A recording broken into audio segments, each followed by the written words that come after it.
Okay, so Annie and Helena, thank you so much for your patience.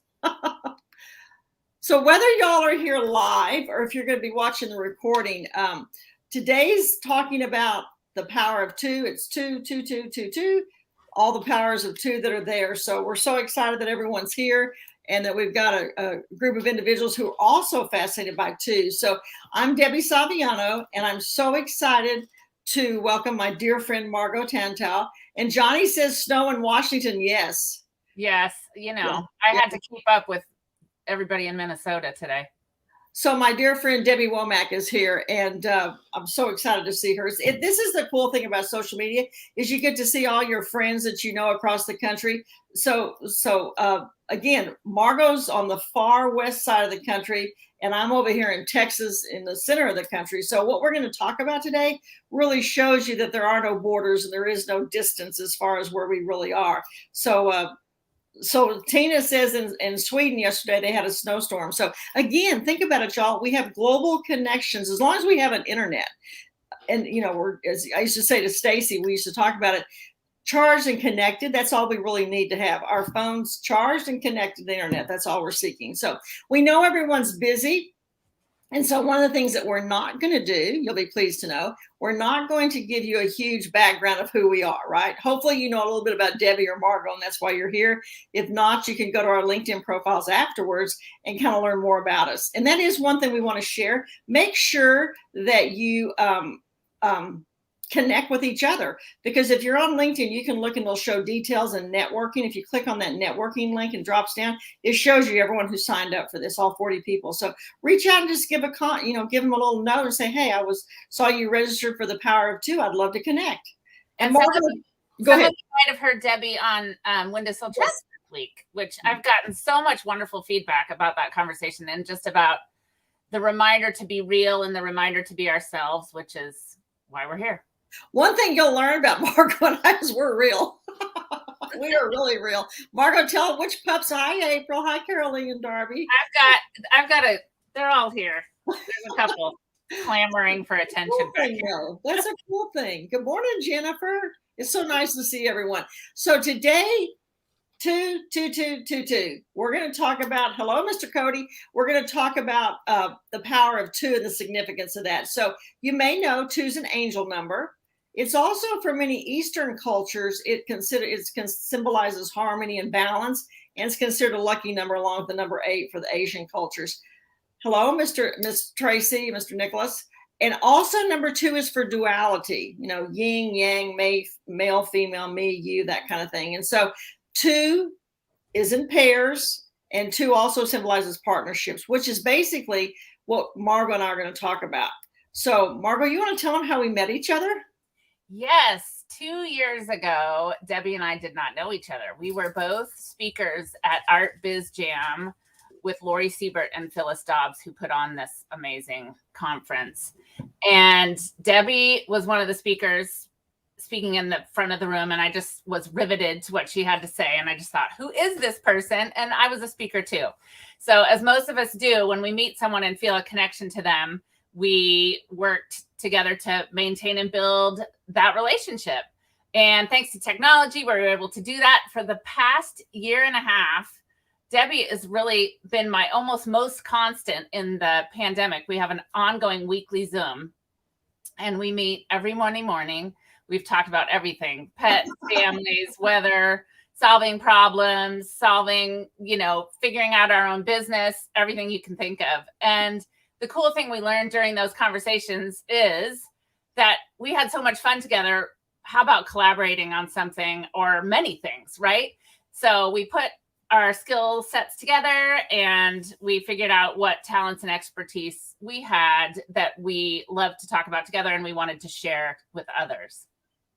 It's such a good point, because I look so forward to our Monday morning chats, because I got to meet Margo's cool son Cooper and develop a relationship with him, her pups who are all sitting behind her right there. And so because of the pandemic and because of Zoom and because of the ability to connect with each other, you're able to really deliver maintain, build, and continue relationships. And so when we realized that, the natural progression for us was, okay, what can we do? And so for us, and we'll talk about us for that course, how to use social media to grow your business, which is scrolling across the bottom there. But basically it was, how do we do this to help others? Because at the end of the day, that's what we're always wanting to do. And so what we thought of is, okay, look, we came up with tips on how we did this. So we believe if we share that with you, that this is something that you can use in your business as well, because these are 5 specific tips that we're going to share today that you can use to connect and collaborate in business. Because just like Margo said in the very beginning, she's in Washington off the coast. She lives on an island. I'm in the central part of the country in Texas. We have people here from England, from Sweden, from Maine, from across the country in the globe, actually.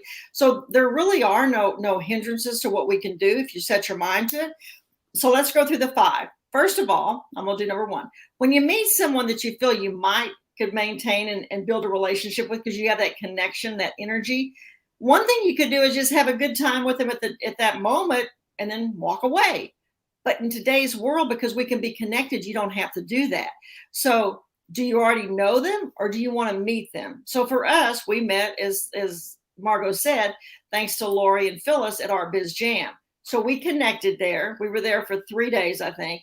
We just exchanged cell numbers, emails, contact, etc., knowing we were going to reconnect, which we did, I think, within 2 weeks, Margo. Wasn't it 2 weeks?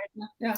And so for you, for number 1, look around. Who do you now know, or who do you want to know? Someone that you have great respect for, or someone you've seen work afar that you think, hey, my skills could come together. Because that's the beauty of what Margo and I did.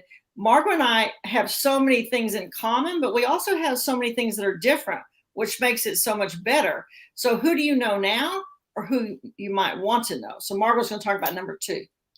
Yeah, number 2, really, when you meet somebody you find a kinship with, especially in a business situation, right? You think, oh, I'd love to know more about that person, more what they're about. But then from that friendship can really come that collaboration. So if the first meeting is just kind of, well, if you could meet in person, have a cup of coffee or schedule a Zoom. This is a great way to get to see each other. Dedicate an hour or so you can get acquainted with that person. If you already have a collaboration in mind because you know a little bit about what their strengths are, you can talk about that. Otherwise, just spend time visiting, get to know each other. The collaboration will come naturally as you visit. Debbie and I have, it's so fun. It doesn't matter if we're talking about business. We like to kind of catch up and share our similarities and differences, but collaboration just came up naturally for us. We set our Zooms for every week at the very same time. So we know that we can expect that of each other. Yeah, there's a great way for us to start the week, kind of, getting things going. Hello, Miss Cherish, who I met at Art Biz Jam and who I adore, lives in Colorado, probably got snow. Hello, Kimmy, and dear friend Brenda. Love you, Brenda. And Carol Lee, thanks so much for y'all all being here and being part of what we're doing. So number 3, the next thing is to make a list. I'm a former educator, principal, so list, I love lists. Margo and I, she has all her journals probably sitting on the windowsill there behind her. We love lists. And so make a list of the skills, the experiences, the expertise you each have. The old T chart. So what's Debbie have? What's Margo have? What do you have? What does the person have that you want to collaborate with?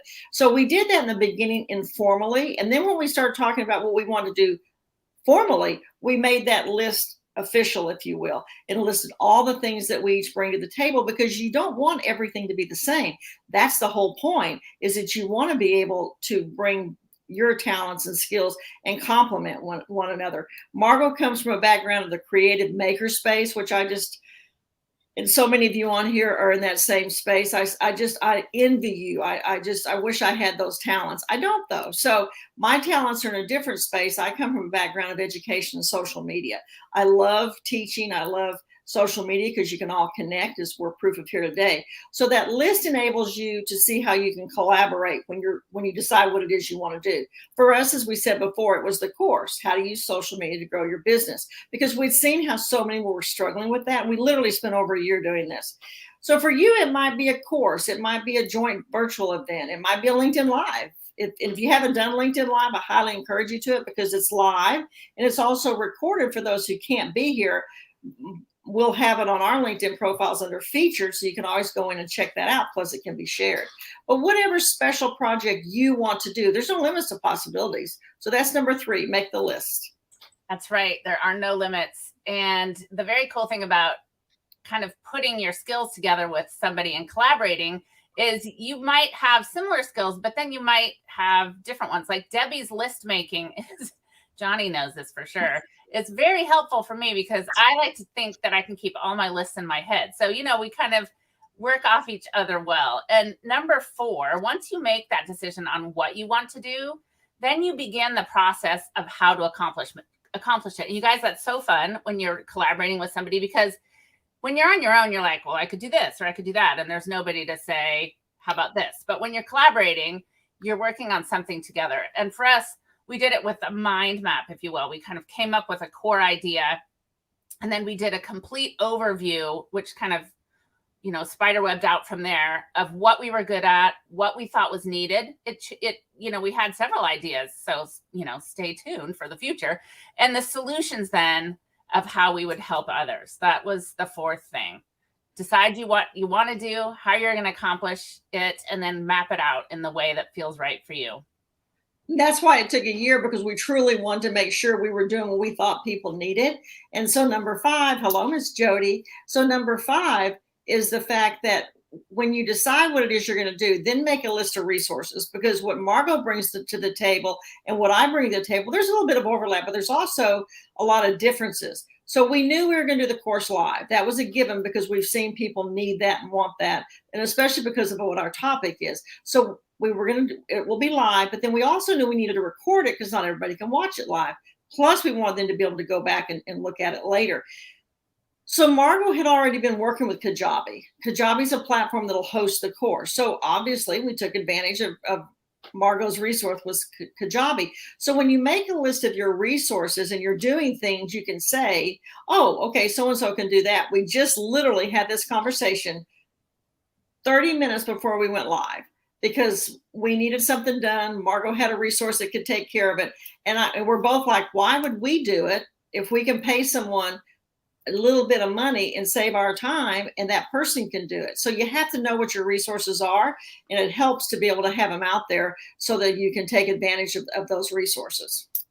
It's true. And sometimes that resource, well, often the resource comes from one of us, right? And that's the cool thing when you're saying, oh, I already know how to do that. Let me do that part. And Debbie will say, hey, I can pitch in this. It's super fun.